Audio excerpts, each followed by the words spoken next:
નમસ્કાર વિદ્યાર્થી મિત્રો, લાસ્ટ લેક્ચરમાં આપણે કાર્લ પિયર્સનના સૂત્ર નંબર 3 ગુણન પ્રઘાતના સૂત્રોના ઉપયોગ દ્વારા દાખલાઓ કેવી રીતે ગણી શકાય તેનો અભ્યાસ કરીશું.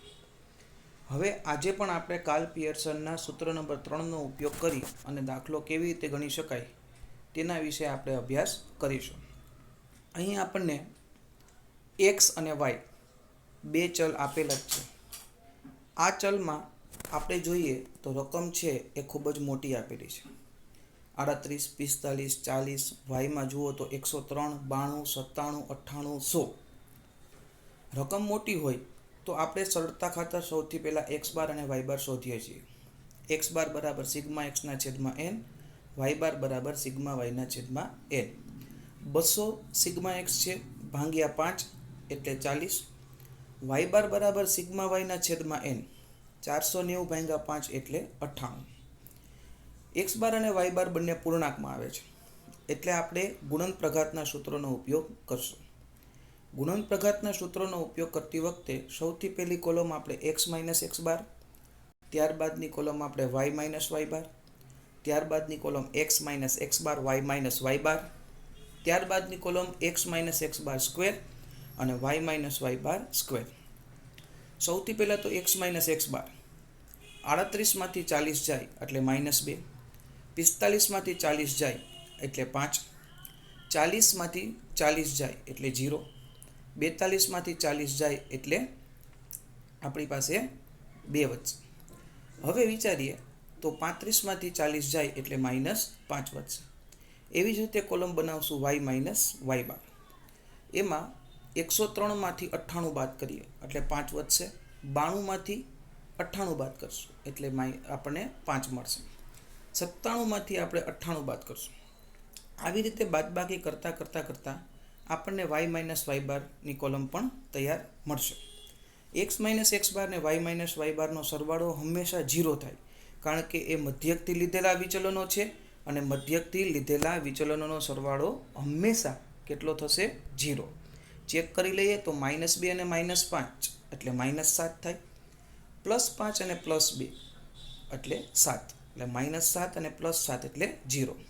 હવે કોલમ x માઇનસ x બાર y માઇનસ y બાર એટલે બંને કોલમનો ગુણાકાર, 5 2 10 પણ માઇનસ પ્લસ માઇનસ, 5 6 30 પણ માઇનસ પ્લસ માઇનસ. આવી રીતે x માઇનસ x બાર અને y માઇનસ y બારની કોલમ બનશે. ત્યારબાદ x માઇનસ x બાર સ્ક્વેર, 2નો વર્ગ 4, 5નો વર્ગ 25, 0નો વર્ગ 0, 2નો વર્ગ 4 અને 5નો વર્ગ 25. આવી જ રીતે y માઇનસ y બાર સ્ક્વેર, 5નો વર્ગ 25, 6નો વર્ગ 36, 1નો વર્ગ 1, 0નો વર્ગ 0 અને 2નો વર્ગ 4. આવી રીતે આપણને x માઇનસ x બાર y માઇનસ y બાર મળશે -50, x માઇનસ x બાર સ્ક્વેર મળશે 58 અને y માઇનસ y બાર સ્ક્વેર આપણને મળશે 66. હવે કાર્લ પિયર્સનના ગુણન પ્રઘાતના સૂત્રોનો ઉપયોગ કરીએ તો સૂત્ર છે r બરાબર સિગ્મા x માઇનસ x બાર y માઇનસ y બાર ના છેદમાં વર્ગમૂળમાં સિગ્મા x માઇનસ x બાર સ્ક્વેર એને ગુણ્યા વર્ગમૂળમાં y માઇનસ y બાર સ્ક્વેર. વિદ્યાર્થી મિત્રો, આ સૂત્રમાં આપણે કિંમત મૂકીએ તો આપણી પાસે સિગ્મા x માઇનસ x બાર y માઇનસ y બારની કિંમત છે -50, સિગ્મા x માઇનસ x બાર સ્ક્વેરની કિંમત આપણી પાસે છે 58 અને y માઇનસ y બાર સ્ક્વેરની કિંમત આપણી પાસે છે 66. 58 અને 66નો ગુણાકાર 3828. 3828નું વર્ગમૂળ કાઢશું તો 61.87, 50 ભાગ્યા 61.87 કરશું એટલે આરની કિંમત આવશે -0.81. વિદ્યાર્થી મિત્રો, -1 થી +1ની વચ્ચે સહસંબંધાંક આરનો હંમેશા જવાબ આવે. હવે આપણે સૂત્ર નંબર 2નો ઉપયોગ કરશું. આપણને ચલ x અને y ની કિંમત જુઓ, 15, 95, 20, 90, 35, 75, 24, 80, 18, 87, 31 અને 70 આપેલી છે. આપણા નિયમ મુજબ આપણે x બાર અને y બાર શોધશું. x બાર વિચારીએ તો 143ના છેદમાં 6 એટલે 23.83.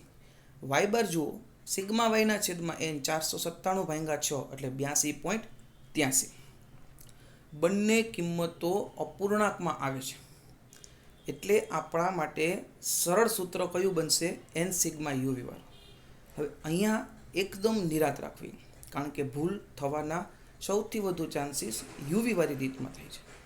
એક્સ બાર છે 23.84, એટલે તમે જુઓ તો મેં પ્રથમ કોલમ બનાવી છે, યુ બરાબર ત્યાં શું લખેલું છે 24, એટલે કે મેં ચલ ધાર્યો છે 23.83 છે, એના બદલે 24 ધાર્યા છે. વાય બાર 82.83 છે, એટલે મેં વી બરાબર કેટલા ધાર્યા છે 85. તમે એમ કહો કે ત્યાં 24 ધાર્યા તો અહીંયા 83 કેમ નહીં?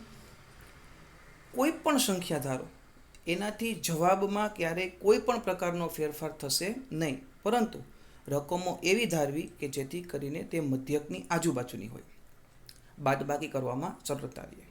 હવે આપણે યુ બરાબર ધાર્યા છે 24 અને વી બરાબર ધાર્યા છે 85. 15માંથી 24 જાય તો -9, 20માંથી 24 જાય તો -4, 35માંથી 24 જાય તો 11, 24માંથી 24 જાય તો 0, 18માંથી 24 જાય તો -6, 31માંથી 24 જાય તો 7. હવે વી બરાબર આપણે ધાર્યું છે 85, એટલે વાયમાંથી બાદ કરશું. 95માંથી 85 જાય તો 10, 90માંથી 85 જાય તો 5, 75માંથી 85 જાય તો -10, 80માંથી 85 જાય તો -5, 87માંથી 85 જાય તો 2 અને 70માંથી 85 જાય તો -15. અહીં વિદ્યાર્થી મિત્રો એકદમ એક્યુરેસીની શરૂઆત થશે. સિગ્મા યુમાં તમે જુઓ તો તમને સમજૂતી આપેલી જ છે. માઇનસનો સરવાળો થાય છે -19 અને પ્લસ જેટલા છે એનો સરવાળો થાય છે 18, એટલે ઓછે વત્તે ઓછા 19માંથી 18 જાય તો 1 વધે, પણ મોટામાંથી નાનું પદ જાય તો નિશાની હંમેશા મોટા પદની આવે.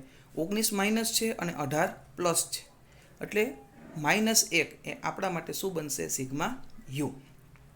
એવી જ રીતે સિગ્મા વીમાં વિચારીએ તો માઇનસનો સરવાળો થાય છે 30 અને પ્લસનો સરવાળો થાય છે 17. ઓછે વત્તે ઓછા 30માંથી 17 જશે તો કેટલા વધશે?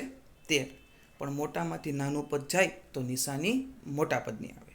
30માંથી 17 જાય તો કેટલા વધશે? 13. આવી રીતે આપણને સિગ્મા યુ મળશે -1 અને સિગ્મા વી મળશે -13. હવે ઇઝી છે. u² v² અને uv. u² એટલે યુની કોલમનો વર્ગ કરશું, 9નો વર્ગ 81, 4નો વર્ગ 16, 11નો વર્ગ 121, 0નો વર્ગ 0. એવી જ રીતે વી વર્ગમાં 10નો વર્ગ 100, 5નો વર્ગ 25, 10નો વર્ગ 100, 5નો વર્ગ 25. આવી રીતે uv એટલે u અને v બંને કોલમનો ગુણાકાર. 9 × 10 90. યાદ રાખજો, માઇનસ પ્લસ માઇનસ, આ ભૂલ થાય નહીં. 4 5 20, માઇનસ પ્લસ માઇનસ. 11 10 110, પણ માઇનસ પ્લસ માઇનસ. 5 × 0 એટલે 0. 6 2 12, માઇનસ પ્લસ માઇનસ 12 આવશે. 15 7 105, 15 માઇનસ છે, 7 પ્લસ છે, માઇનસ પ્લસ માઇનસ.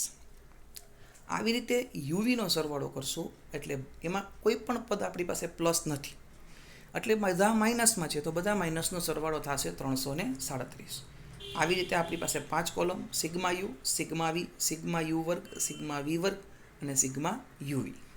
ત્યારબાદ મિત્રો આપણે સૂત્ર છે R બરાબર n sigma UV minus sigma U sigma V ના છેદમાં વર્ગમૂળમાં n sigma U square minus sigma U એનો સ્ક્વેર એને ગુણ્યા બીજા વર્ગમૂળમાં n sigma V square minus sigma V એનો સ્ક્વેર.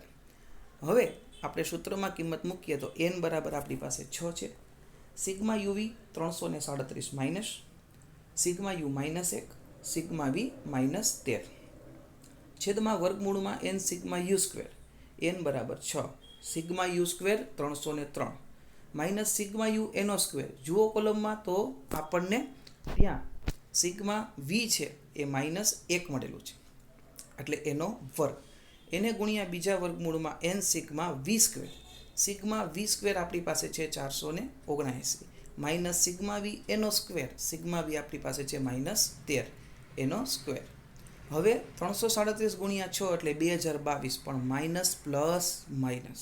13 × 13, માઇનસ માઇનસ પ્લસ, પણ વચ્ચે નિશાની માઇનસની છે એટલે 13 શેમાં રહેશે? માઇનસમાં. હવે જોઈએ તો છેદમાં 303 ગુણ્યા 6 એટલે 1818 માઇનસ 1નો વર્ગ એટલે 1. બીજા વર્ગમૂળમાં 479 ગુણ્યા 6 એટલે 2874. 13નો વર્ગ 169. હવે અંશમાં જોઈએ 2022 માઇનસ છે અને 13 પણ માઇનસ છે, માઇનસ માઇનસ પ્લસ 2022 અને 13 એટલે 2035, પણ આન્સર શેમાં આવશે? માઇનસમાં. હવે બાદબાકી કરીએ તો 1817 અને 2705 બંનેનો ગુણાકાર આપણી પાસે થશે 49,14,985. એનું વર્ગમૂળ આપણે કાઢશું અને બંનેનો ભાગાકાર કરતાં આર બરાબર આપણી પાસે સહસંબંધાંક આવશે -0.92. વિદ્યાર્થી મિત્રો, યુવીની મેથડ કરતી વખતે એકદમ નિરાંત રાખવી, કારણ કે તમે જોઈ શકો છો minus minus plus plus minus minus minus minus plus અગણિત નિશાનીઓ આવે છે. એક જગ્યાએ ભૂલ કરીએ તો આખો દાખલો છે એ આપણો ખોટો પડે. ફરીથી રિપીટ કરી શકીએ. એક્સ અને વાય આપણી પાસે ચલ હતા. આપણે સૌપ્રથમ એક્સ બાર અને વાય બાર શોધ્યા. એક્સ બાર બરાબર સિગ્મા એક્સના છેદમાં એન. એક્સ બાર મળ્યા 23.83. વાય બાર બરાબર સિગ્મા વાયના છેદમાં એન. 82 પોઈન્ટ કેટલા મળ્યા? 83. એટલે આપણે યુ બરાબર 24 ધાર્યા, કારણ એક્સ બાર આપણી પાસે 23.83 છે. તમે એમ કહો કે તો હું ત્યાં 25 ધારી શકું? યસ, તમે 25 પણ ધારી શકો. જવાબમાં ક્યારેય કોઈ પ્રકારનો ફેરફાર થશે નહીં. વાય બારના આધારે વી ધારવાનો છે. વાય બાર છે 82.83, એટલે મેં ત્યાં 85 ધારેલું છે. તમે કહો 85 કેમ? વાયમાં જુઓ તો 95, 90, 75, 80, 87, 70 બધી સંખ્યાના એકમના સ્થાનમાં 0505 છે. હવે 85 ધારીએ તો બાદબાકી કરવામાં સરળતા રહે. તમે એમ કહો ત્યાં હું 82 ધારું તો જવાબ સરખો જ આવે, ક્યારેય અલગ અલગ આવી શકે નહીં. પણ મધ્યકની આજુબાજુની સંખ્યા ધારવાથી આપણા માટે દાખલો ગણવો ખૂબ જ સરળ થઈ જાય છે. એટલે આપણે યુ બરાબર 24 ધારીએ છીએ અને વી બરાબર કેટલા ધારીએ છીએ? 85. ત્યારબાદ એક્સની કોલમમાંથી યુ જે ધારેલા છે એ બાદ કરવા, વાયની કોલમમાંથી વી જે ધારેલા છે એ બાદ કરવા. 15માંથી 24 એટલે -9, 20માંથી 24 એટલે આપણી પાસે -4. આવી રીતે યુ અને વીની કોલમ બનાવવામાં એકદમ નિરાંત રાખવી. ત્યારબાદ તો યુ સ્ક્વેર વી સ્ક્વેર એટલે બંનેનો વર્ગ જ કરવાનો છે. પણ ફરી પાછા જ્યારે તમે યુવીની કોલમમાં આવો ત્યારે પાછળ તમારે તમારી સ્પીડ ઘટાડવી, કારણ કે તમે જુઓ તો 10 × 9 એટલે 90 આપણી રીતે લખી નાખીએ, પણ માઇનસ પ્લસ શું થાય છે? માઇનસ. આ ભૂલ ન થાય એનો ખાસ ખ્યાલ રાખવાનો રહેશે, જેથી કરીને આપણો જવાબ છે એ પરફેક્ટ આવી શકે. અને દરેક જગ્યાએ sigma X, sigma Y, sigma U, sigma V, sigma U square એ દરેક જગ્યાએ નીચે લખવું, જેથી કરીને ભૂલ થવાના ચાન્સીસો ઘટી જાય. પહેલાં માઇનસના સરવાળા કરી લેવા, પછી પ્લસના સરવાળા અને પછી માઇનસ પ્લસ માઇનસ. આવી રીતે દર્શાવી અને આપણે દાખલો ગણી શકીએ. છતાં પણ કોઈ ક્વેશ્ચન હોય તો આપણે હવે પછીના લેક્ચરમાં આ પ્રશ્નોના સોલ્યુશન કરશું. અત્યારે વિદ્યાર્થી મિત્રો, મેં તમને 3 સૂત્રના દાખલા સમજાવી દીધા કાર્લ પિયર્સનના. પહેલો n સિગ્મા એક્સ વાય, બીજો sigma x minus x bar અને ત્રીજો આપણે n સિગ્મા યુવી વાળો. હવે પછીના લેક્ચરમાં આપણે હજી એક દાખલો n સિગ્મા યુ સ્ક્વેરની મેથડનો ગણશું. પણ એ પહેલાં લાસ્ટ લેક્ચરમાં મેં તમને પ્રેક્ટિસમાં 2 દાખલા આપેલા છે. આશા રાખું છું કે તમે ગણેલા હશે. આજે તમને ફરીથી પ્રેક્ટિસ માટે બીજા 2 દાખલા આપું છું. તમે તમારી રીતે ડિસાઈડ કરો કે કયું સૂત્ર આવશે અને પછી તમે સહસંબંધાંક શોધો અને આન્સર મેળવો. યાદ રાખજો, સહસંબંધાંક છે એનો આન્સર -1 થી +1ની વચ્ચે જ આવે. જો રકમ નાની હોય તો n સિગ્મા એક્સ વાય, રકમ મોટી હોય તો પહેલાં એક્સ બાર અને વાય બાર શોધો. બેમાંથી કોઈ પણ એક કે બે જો અપૂર્ણાંકમાં આવે તો યુવી વાળી રીતનો ઉપયોગ કરો, અને બંને જો પૂર્ણાંકમાં આવે તો ગુણનપ્રઘાત.